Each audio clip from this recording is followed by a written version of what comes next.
자, 여러분 반갑습니다. 지금 학년들과는 아마 인강으로 만나는 게 아마 처음일 것 같아요. 그죠? 예. 시험 대비를 위해서 찍는 영상이고, 뭐 부담 가지지 말고 편하게 보면서, 수업 때 우리가 이런 것들을 했구나 하고 한번 복습하는 것도 좋고, 물론 당연히 시험은 뭐 프린트도 봐야 되고, 교과서도 봐야 되고, 뭐 그런 여러 가지가 있지만, 뭐 부담을 주려고 찍는 건 아닙니다. 그냥 여러분들이 특히 이제 공부를 잘 하는 친구들은 괜찮아요. 누가 시키지 않아서도 잘 하니까.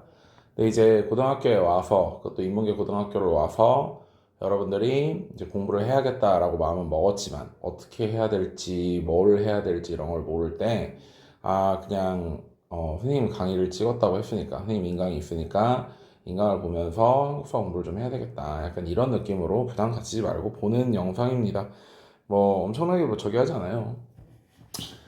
역사라는 건 선생님은 이제 역사가 좋아서 역사 선생님이 됐지만 참 애매한 과목이에요. 시험으로 공부하면 참 족같은 과목이죠. 예, 솔직히 말해서 선생님도 역사를 그렇게 좋아하면서도 임용 준비할 땐 역사가 그렇게 싫더라고. 근데 임용 붙고 나니까 역사가 되게 다시 재밌어지더라고. 그러니까 그런 거예요. 항상 목적이 뭐냐에 따라서 내가 이걸 어떻게 받아들이냐는 정말 많이 달라집니다. 수업 때도 이야기했지만 게임은 여러분들이 게임처럼 하니까 즐거운 거죠. 게임을 한번 일로 해보라니까 그럼 안 즐거워져요.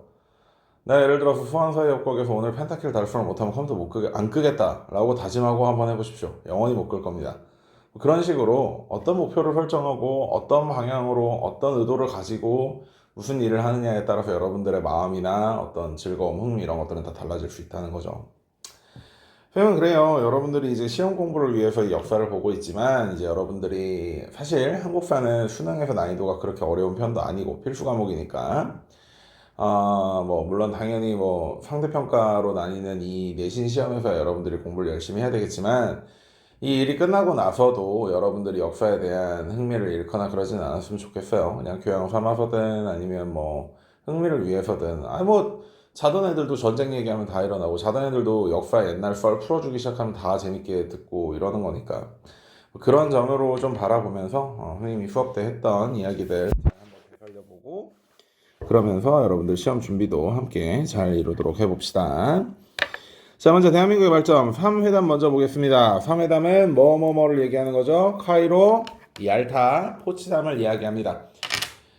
그때도 말했지만 세계사에서 바라보는 카이로, 얄타, 포츠담과 한국사에서 바라보는 카이로, 얄타, 포츠담의 의미는 완전히 다릅니다. 그렇지만 우리는 지금 한국사를 배우고 있고 한국사에서는 한국과 관련된 내용들만 정리를 해보는 거니까 한번 같이 보도록 하죠. 카이로 회담에서는 중국이 참여했습니다. 얄타 회담에서는 소련이 참여했고요. 포츠담 선언에서는 다시 중국이 참여합니다. 자, 카이로 회담의 내용은 한국의 독립을 최초로 확인했다로 볼 수 있습니다. 즉 카이로 회담에서 정말 많은 이야기들이 나왔지만 한국에 대한 이야기가 나온 것들 중에 그래 걔네들은 독립시켜줘야지 걔네들은 많이 고생했잖아 라는 그런 의도로서의 어떤 한국의 독립이 열강들 사이에서 최초로 확인됐다는 거고 얄타 회담은 소련의 대일본전 참전을 약속한 겁니다. 쌤이 이제 마음 편하게 들으라고 했을 때 기억날까요 혹시? 그래서 이제 미국이 분명히 일본을 혼자서도 때려 눕힐 수 있었는데 타라와 전투부터 시작돼서 오키나와 전투, 뭐 이런 이오지마 전투 이런 것들을 거치다 보니까 미국이 손해가 늘어나기 시작했고 그 전까지는 병신 새끼들 뭐 안 되면 일본도 뽑아가지고 반자이 돌격 이지랄 떠는 새끼들 상대하다가 이제 이 새끼들도 미국 아들하고 정면 대결에서 승산이 없다는 걸 알았으니 막 구석탱이에 숨어있고 참호파 숨어있고 동굴 안에 숨어있고 이러면서 미군의 손해가 너무 늘어나다 보니까 소련이 뒤에서 백도어를 좀 와주면 우리가 앞으로 들어갈 때 좀 편하지 않을까 이런 점에서 얄타에서 소련의 참전을 요구를 했죠. 소련 입장에서는 독일한테 맞은 게 어마어마해서 그러니까 2차 대전에서 사상자가 전 세계적으로 5천만이 나왔는데 독소 전쟁에서는 3,500만의 그 사상자가 나왔고 그 중에 2천만 가까이 2천만이 넘는 인원이 저기서 나왔단 말이야. 소련에서 나왔단 말이야. 그러니까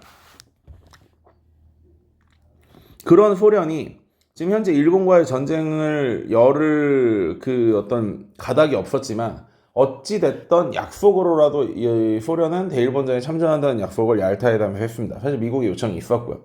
그런 과정에서 이제 우리나라의 분단의 씨앗이 여기서부터 시작되기 때문에 얄타회담은 우리에게 꽤 큰 의미를 가지고 있다고 얘기했었죠.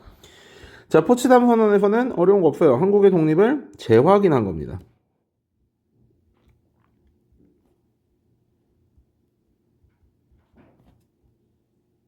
쟤네들은 독립시키자. 재확인한다. 여기 지도를 흔히 그려놨는데요. 뭐 카이로야 뭐 당연히 너무 유명한 곳이잖아. 이집트의 수도죠. 그리고 얄타는 여기 요 반도가 뭘까? 그치, 크림 반도야. 지금 러시아하고 우크라이나가 지랄나게 싸우고 있는 곳이죠. 이 크림 반도가 결국은 이제 이 흑해를 통해서 이렇게 지중해로 나가는 길의 어떠한 길목이 되는 곳이기 때문에 여기 있는 우크라이나가 나토에 가입하게 되면 사실 러시아 입장에서는 흑해를 거의 못 쓰는 느낌으로 봐도 됩니다. 그러다 보니까 지금 여기서 이제 전쟁이 일어나고 있는 거고요. 얄타는 크림반도에 있는 휴양 도시입니다. 그다음 포츠담은 바로 옆에 있는 요쯤에 있는 도시가 베를린이에요. 독일의 수도죠. 그래서 아주 옛날에 진짜 한국사 거지 깽깽이 같이 냈을 때 시절이긴 한데 포츠담, 얄타, 카이로에 여기를 지우고 A, B, C로 주고 그 다음에 이 회담의 내용을 물어보는 이런 문제도 있었기 때문에 그냥 참고 삼아서 한번 들고 왔습니다. 자, 어쨌든 전쟁 종결 과정을 살펴보면 전쟁 종결은 일단 미국이 열심히 싸우고 어쩌고저쩌고 하다가 오키나와 전투에서 하다 큰 피해를 입으니까 이제 그 오키나와 전투의 다음 목표는 이제 제주도였거든요. 그 과정에서 이제 여기를 어떻게 들어가야 되나 하고 고민하고 있던 와중에 이제 전쟁이 마무리되어가는 시점에서 맨해튼 프로젝트라는 원자폭탄을 만드는데 어마어마한 돈을 썼던 미국이 이 위력을 보여주지 않고 전쟁을 끝내버리면 나중에 이제 전쟁 끝나고 나서 국회에서 니들 돈 어떻게 썼어? 하고 이제 회계감사 나올 텐데 이거 할 말이 없다. 일단 터트려야 된다. 라고 해서 히로시마와 나가사키에 원자폭탄을 투여를 하게 됩니다. 히로시마와 나가사키에. 소련은 이 위력을 보자마자 어이쿠 하고는 이건 그냥 미국이 그냥 쓸어버리겠네 하고 초련이 참전을 하게 되고 따라서 일본은 양쪽에서 두들겨 맞게 되니까 바로 15일날 무조건 항복을 하게 되죠. 이날이 우리에게는 광복절이 되겠죠. 자, 그러면 광복 직후의 모습이라고 하긴 했는데 실질적으로는 광복 직전에 여운형은 조선총독부 정무총감이었던 엔도와 회담을 합니다. 여운형과 엔도 정무총감 정도면 조선총독부에서 랭킹 2등 정도로 보면 돼요. 거의 조선총독 바로 아래에 있는 사람입니다.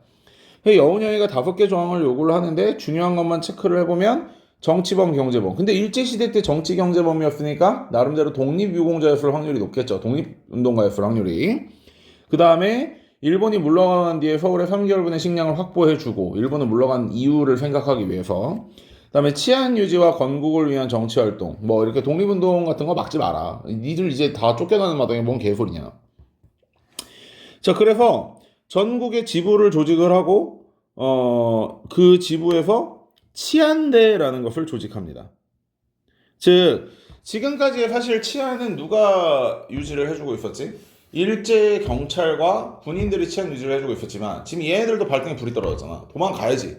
그치? 도망가야 되는데 내가 지금 여기서 도둑 잡고 있고 뭐 하고 있고 그러는 거 어떻게 하겠어? 그러니까 건준에서 만들어졌던 그 지방 지부에서 자경단을 만든 거죠. 자경단을 만들어서 자체적으로 치안을 유지하려는 노력들을 했다는 겁니다. 그런데 문제는 아무래도 여운형 자체가 약간 좌익적 성격을 띠고 있는 사람들이고 그러니까 이제 이 시대의 좌익적 성격을 가지고 있는 사람들을 우리가 그냥 단순히 빨갱이라고 얘기를 할 수는 없어. 왜냐면 이때는 아직 공산주의가 개병신 같은 정책이다 라는 건 밝혀지지가 않은 상황이니까. 그리고 얘기만 들어보면 좋잖아. 만국의 노동자들이여 일어나라. 희발 일도 안 하고 돈 버는 자본가 새끼들을 좀. 시발 들어만 봐도 얼마나 좋냐. 우리 같은 이 돈 없는 노동자들은 이 왜 가진 자의 배대지에 죽창을 꽂아가지고 뭔가를 좀 빨고 싶잖아. 아닌 분들도 있죠. 예, 일반화 시켜서 죄송합니다. 전 돈이 없어가지고 그러고 싶네요. 어쨌든. 자, 그래서 좌익 세력이 이 건준의 주도권을 장악해 나가는 과정 속에서 당연히 우익 세력은 이탈을 하게 되겠죠. 그러고 나서 조선인민공화국을 선포하는데 오히려 그 이후에 점차 약화가 돼. 이 내용은 우리가 요 밑에 미군정과 함께 이어서 같이 볼게요.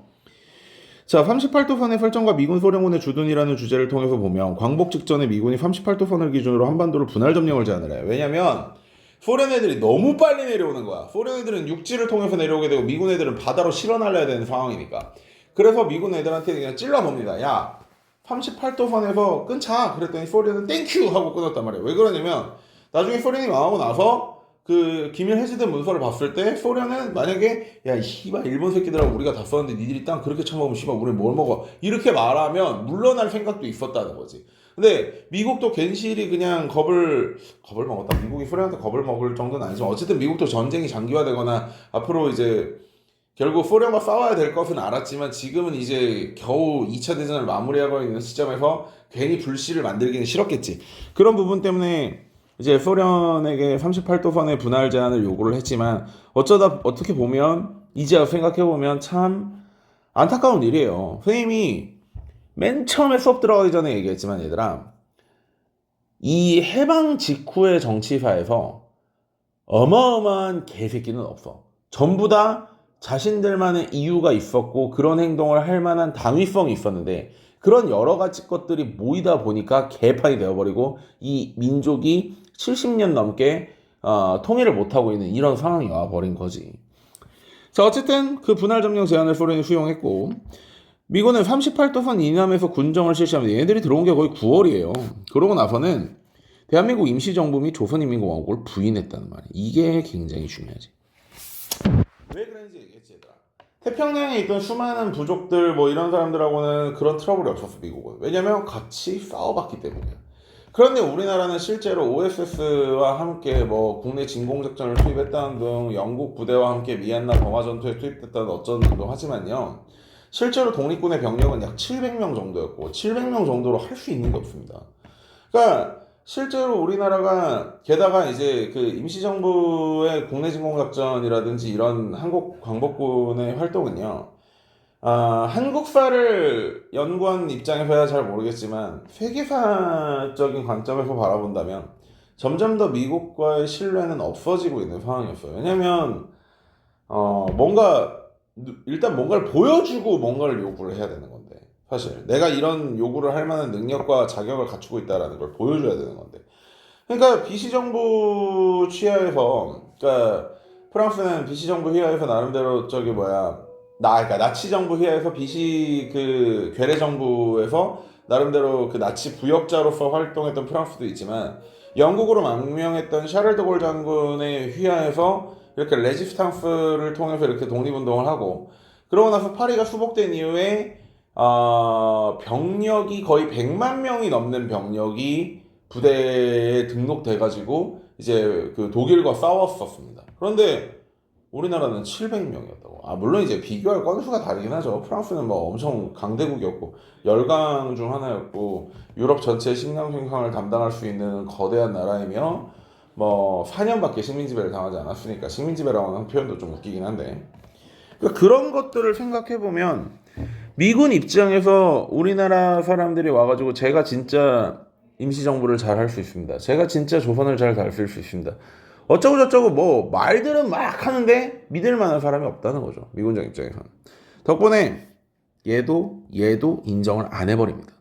그러니 당연히 인민공화국을 선포한 이유가 우리가 나름대로 국가를 만들기 위해서 그리고 그 국가를 만드는 과정에서 역할을 하고 내가 한 자리 해보겠다 또는 내가 뭘 해보겠다 내가 이런 정도의 어떤 역할을 했다라는 걸 인정받고 싶은 거였는데 그 인정받는 과정 자체가 완전히 무시된 거잖아. 그러니 당연히 오히려 선포 후에 약화되는 게 당연해지는 겁니다.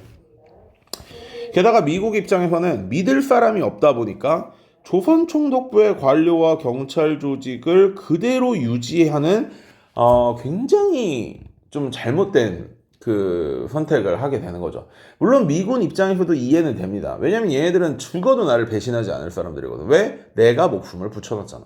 미군정이 없으면 이 조선총독부의 관료와 경찰 조직은 그냥 씨발 분노한 한국민들한테 맞아 죽어도 할 말이 없는 거잖아요. 그러니 그 사람들은 죽자 살자 미군정에 충성할 수밖에 없는 겁니다. 막말로 이게 우리나라 일이니까 빡치는 거지. 우리나라가 초강대국이어가지고 어떤 약소국 독립시켜주는데 막 그거 가지고 땡알땡알 대는 거냐. 아씨 저 새끼들 뭐라는 거야 하다가 확실하게 믿을 애가 있으면 걔 맡기지 않겠어요? 걔네 둘이 어떤 관계였든지 간에. 그러니까 당위성은 있는데 참 이게 겹치다 보니까 그 해방 직후의 정치사가 완전히 꼬이는 거죠. 그럼 소련군은 어떻게 했느냐? 38도 이북 지역을 통치하고 간접 통치 방식으로 누구의 정권 장악을 지원했을까? 그렇지, 김일성. 근데 문제는 김일성이가 한 독립운동이라고 해봤자 보천보전 이엠병 우체국장한테 똥침 넣고 튀는 정도의 그냥 야, 니들이 나한테 독립운동을 할 거면 나한테 야씨 명찰 딱 대고 아 씨발 싸지 먹어 이 개새끼야 이래야 독립운동 정도 아니겠냐? 갑자기 뭐 인스타 댓글에다 백경배 개새끼 써놓고 내가 지금 독립운동 했다는 거랑 뭐가 달라 지금 이게. 그런데 그런 김일성이 독립운동의 어떠한 그 역할이나 비중을 가지고 정권을 잡아나가는 게 아니라 소련과 친하고 88 국제여단 출신으로서 소련의 여러 간부들과 많이 알고 있다는 그러한 조건으로서 정권을 잡아나가기 시작하는 거. 이건 역시 당시 남북한의 정치 지도자를 보면서 왜 저게 되지? 그럼 나도 저래야겠다 라는 느낌으로 우리 역사의 비극을 불러온 하나의 또 다른 하나의 이유기도 하는 겁니다. 북조선은 임시인민위원회가 설치되었고요. 그 과정에서 친일파를 처벌하고 토지개혁을 실시하는 등의 여러 가지 활동을 하게 됩니다. 자, 정치 지도자들의 활동을 보면 여운형이나 안재홍 같은 사람들은 건준을 조직했고 홍진우, 김성수 같은 사람들은 민주당을 조직하고 이승만은 독촉을 조직 후에 활동했고 김구와 한국독립당 사람들은 개인 자격으로 귀국했다 라고 해서 요 페이지는 마무리하고 두 번째 페이지로 가보겠습니다. 아이고 야 이거 어떻게 줄이냐.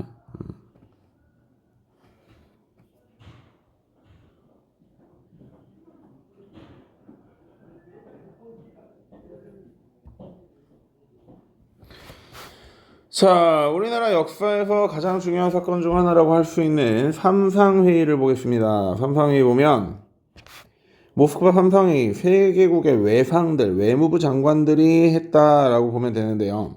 회의 내용 자체는 미소공동위원회를 개최하고 민주주의 임시정부를 수립하며 최고 운영기한의 한반도 신탁통치를 결정한다는 거죠. 이 세 가지가 가장 기본적인 내용입니다. 자, 민주주의라는 말을 선생님이 수업에서 좀 설명을 했을 거예요. 민주주의의 반대말이 뭐다? 그치? 독재다. 민주주의의 반대말은 독재로서 민주주의라는 것 자체가 여러 백성들에게 국가의 주권이 있다는 건데 그럼 여럿의 반대는 뭐야? 하나잖아. 그치? 그러니까 독재가 민주주의의 반대말이고 여러분들이 많이 헷갈려하는 문제 중에 하나가 사회주의의 반대말은 자유주의며 공산주의의 반대말은 자본주의라고 얘기를 했었어. 그래서 일부 우파 세력들에서는 우리나라의 민주주의라는 말 앞에 뭐를 붙여야 된다라고 주장한다고 했지? 자유민주주의라는 말을 붙여야 된다고 생각하고 선생님도 사실 그거엔 동의를 해. 왜냐면 북조선을 봐도 북조선 원래 나라 풀네임이 뭐야? 조선 민주주의 인민공화국이잖아. 아 거기도 민주주의를 하긴 한다니까? 나랑 닮은 새끼가 막 빨간색 여권 같은 거 하나 들고 에이 연병 지 개지랄 막 이렇게 하면 갑자기 이 새끼들 다 일어나가지고 물개박수 와 막 치면서 뭐 물개박수 안 치면 뭐 다음날 뭐 노동교화 뭐 이런 데 가는 거고 아오지 탄광 가서 저기 석탄 좀 캐고 그래야지. 아이 개 씨발 그냥 누가 봐도 독재인데 민주주의라는 타이틀을 붙여놓긴 하잖아. 그지? 근데 어쨌든 민주주의 임시정부를 수립한다는 말은 뭐냐면 결국은 지금까지 투표권이라는 걸 가져본 적 없고 주권이라는 걸 가져본 적 없는 한반도의 백성들에게 주권을 준다는 거야. 그 말은 그냥 주면 안 돼. 관리가 필요하다고. 따라서 신탁 통치를 결정했다는 그 사안 자체만 놓고 보면 나름대로 합리적이야. 그러니까 최고 5년 기한이라는 건 절대로 5년을 넘기지는 않겠다는 거고 너희는 민주주의라는 개념 자체를 모르고 지금 사회가 굉장히 혼란하고 어떤 정부 뭐가 누가 정통이고 뭐가 이런 걸 모르니까 강대국들이 그냥 적당히 일단 관리를 해주겠다라는 의도였는데 문제는 그걸 받아들이는 우리는 그렇지 않았다는 거지. 야 36년 동안을 일본 제국 밑에서 식민 지배를 당했는데 그래 이거 같다고 광복이라고 좋아했더니 이 일본 말고 다른 강대국들이 와가지고 그것도 씨발 4개국이 와가지고 우리나라를 최고 5년간 신탁 통치를 하게 돼. 식민 지배 받은 것도 열받은데 신탁 통치를 하게 돼. PTSD가 오죠. fun제 나지 진짜. 그러니 우익 반탁운동을 하는 쪽에서는 김구나, 이승만, 한민당 같은 사람들은 이 신탁 통치에 반대, 다시 말해 모스크바 삼상회의 결정사항 자체를 반대를 하면서 민족 자존심이 훼손되는 거고 식민지의 재현이라는 표현을 한 거야. 반대로 좌익 측에서는 찬탁운동을 벌이면서 박헌영이나 여운형 같은 사람들은 일단 그렇다고 뭐 북쪽에는 뭐 공산정권 깔고 남쪽에는 자본주의 정권 깔 거냐, 자유주의 정권 깔고 사회주의 정권 깔 거냐, 그게 아니라 일단 삼상회의에서 결정된 대로 임시정부를 만들어야 대한민국이 분열되지 않는다. 그리고 신탁 통치 기간은 최고 5년이라고 했지 않느냐. 그러면 그건 얼마든지 단축할 수 있다 라고 주장을 하면서 찬탁을 하게 됩니다. 그래서 1차 미소공동위원회가 열렸을 때 임시정부에 참여할 단체 문제로 미소가 합의가 결렬됐는데, 그나마 미군 입장에서는 표현의 자유를 존중했다라고 말은 하는데, 솔직히 말하면 물론 없진 않겠죠. 미국은 자유주의 국가니까 표현의 자유를 인정하는 게 없진 않겠으나, 일단 우익 쪽은 찬탁을 한 새끼들이 없잖아. 다 반탁했잖아. 그러니까 뭐 소련의 주장을 받아들일 수가 없는 거지. 근데 반대로 소군정 쪽에서는 모스크바 삼상회의 결정사항을 지지하는, 다시 말해 찬탁을 했던 단체로 한정할 것을 주장했다라고 하는 거죠. 물론 당연히 결렬입니다. 자, 그러다가 이승만이가 먼저 선수를 하나 치는 거예요. 왜냐면 이승만이 욕을 그렇게 먹어도 이승만이 독립운동가라는 걸 부정하는 사람은 아무도 없어. 이승만이가 총을 쏘고 독립운동을 한 건 아니고 칼질을 하고 독립운동하지 않고 주둥아리만 털어서 독립운동을 했다 하더라도 이승만이 독립운동가가 아닌 건 아니야. 이승만은 감히 김일성과는 비교할 수도 없을 만큼 우리나라 독립운동에 큰 역할을 한 사람이거든. 근데 북한에선 자기 쥐발가락 떼만도 못한 김일성이가 정권을 잡고 있잖아. 누구랑 친해서? 소련이랑. 얘도 생각을 하는 거지. 어이가 없는데? 라고 생각해서 이승만은 본인이 먼저 치고 나갑니다. 남한만의 임시정부를 단독 수립해야 되는 걸 주장을 한다는 거죠. 미군 입장에서는 원래 미군이 이승만의 존재를 가장 크게 알고 있었는데, 왜냐면 이승만은 미국에 주로 활동한 사람이니까. 야, 근데 얘가 이렇게 이쁜 말을 해준다? 어휴, 씨발, 눈이 확 들어오지. 자, 그래서 이승만이가 확 하고 치고 나가니까, 이거 큰일 났네? 라고 해서 여운형과 김규식이 좌우합작위원회를 주도를 합니다. 얘네들도 이제 선수를 뺏겼으니까 뭔가를 해야 되겠죠. 그리고 좌우합작 7원칙을 발표한 것까지는 좋았는데 여운형이 암살되고 2차 미소공동위원회도 결렬됩니다. 자, 이쯤 되니까 미국과 소련이 이제 귀찮은 거예요. 신의 나라 일 아니니까. 자, 그래서 자, 우리는 모르겠다. 씨발 유엔 니들이 알아서 해주세요 해가지고 유엔한테 보내버렸더니, 유엔은 인구 비례에 따른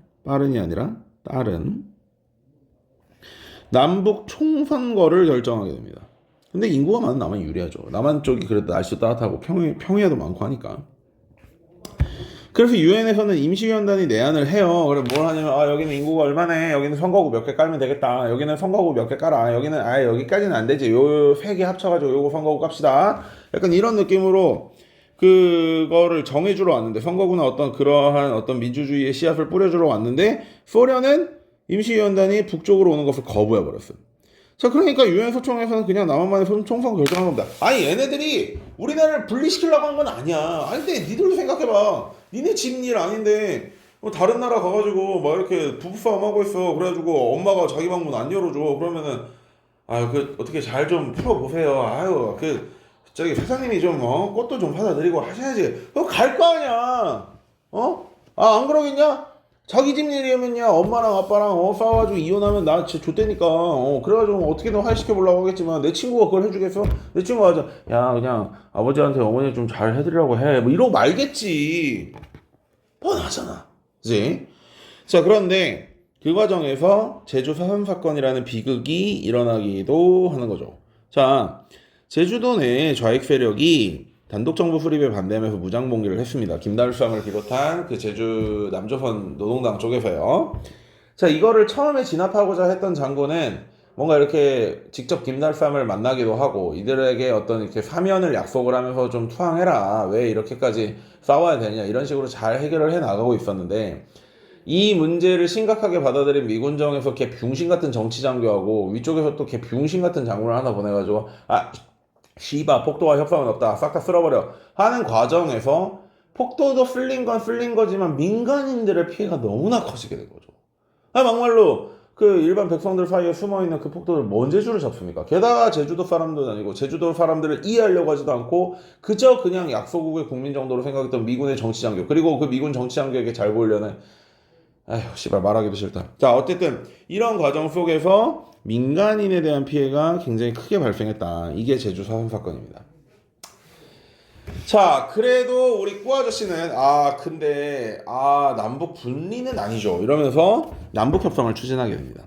김구와 김규씨는 남북 정치회담을 제안하는데 남북 재정당 재군들 할 때 즉 남북의 여러 정당과 사회단체 대표가 같이 모여서 한번 회의를 해봅시다 라고 얘기를 해서 김구와 김규식이 평양을 방문하고 이 상황에서 북한 측 대표로 나온 건 아까도 얘기하겠던 김일성과 김두봉이었죠.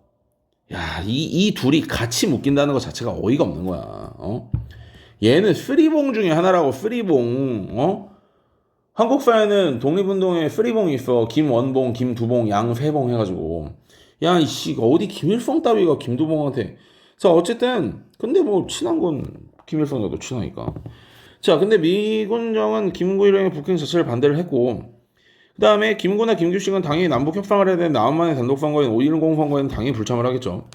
5.10 선거 이후에 2차 남북 협상을 북한 측에서 제의했어. 왜? 보여주기 식으로. 야, 니네는 우리는 끝까지 얘기했어. 시발, 니들이 한 거야. 라는 식으로 면피시키려고. 근데 그걸 이제는 알았죠. 김구도. 그래서 김구가 이것도 불응했고 남북 협상은 실패로 돌아가게 됩니다. 자, 그러면서 5.10 촌선거가 이루어지고 재헌의회가 구성돼서 재헌의회가 구성되기 위해서 5.10 총선거가 이루어졌는데 이승만이나 한민당 같은 사람들이 주력으로 출마를 했고요. 최초의 민주선거이자 최초의 보통선거로 임기 2년의 재헌의회가 구성이 됐습니다. 뭐 민주선거는 여러분들도 알 것이고 모든 사람들에게 투표권을 주는 거. 보통선거는 뭐야? 그렇지, 모든 사람이 다 한 표씩 주장하는 거. 자, 그래서 대한민국 정부가 수립되었는데요. 대한민국 정부는 대통령 중심제로서 마련이 됐고요. 그 다음에 대통령 선출은 국회에서 간접으로 하게 됩니다. 직접 선거가 아니라 간접 선거, 간선제인 거죠. 그래서 재헌국회에서 대통령에는 이승만을, 부통령에는 이시영을 선출했고요. 그리고 대한민국 정부는 1948년 8월 15일에 정식으로 출범하게 됩니다. 자, 일단 첫 번째 강의는 여기서 마무리를 짓고요. 자, 다음 강의 때 이어서 이 이후에 인물들의 중심과 그 다음에 6.25 이전까지의 상황이 어떻게 흘러가는지에 대해서 함께 살펴보겠습니다. 여러분 고생 많으셨습니다. 안녕.